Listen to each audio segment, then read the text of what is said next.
When we relaunched the New Republic, we promised you longer pieces, and this week we deliver by dropping a Paul Berman bomb. We have a 28,000 word essay by Paul Berman.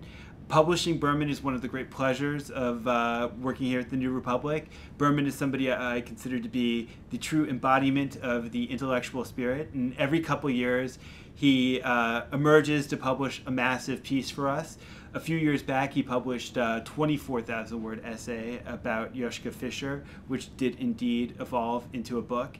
And this installment is about Tariq Ramadan, who is an Oxford theologian who has made a career of trying to argue for the compatibility of Islamism and the liberal West. And he's become quite a celebrated and controversial figure in both Europe and the United States. The New York Times Magazine ran a rather complimentary piece about Ramadan. And Berman digs deeper than anybody else has dug, I think, into Ramadan's writings and into Ramadan's career.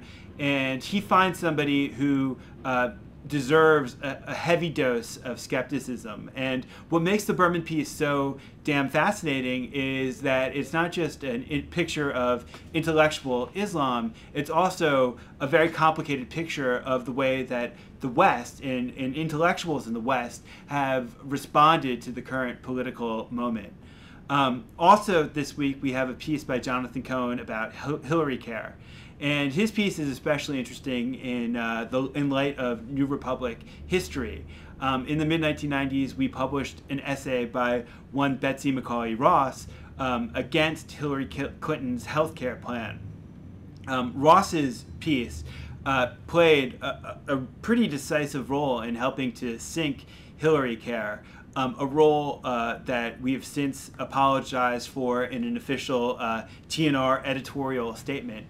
And this week, Cohen revisits the whole question of whether Hillary's healthcare plan would have represented a substantial advance. And he argues that her plan actually was a forerunner for all the healthcare plans that have come since. And in a lot of ways, it was cutting edge and dead on. And he argues that if we had had Hillary Care, the healthcare crisis in this country, while not abated, would be substantially less than it is now.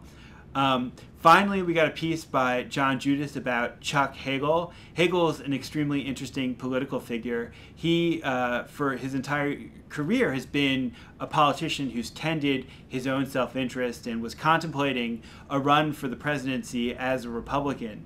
But as the Iraq War has gone on, he's found himself veering further and further from the Republican Party line.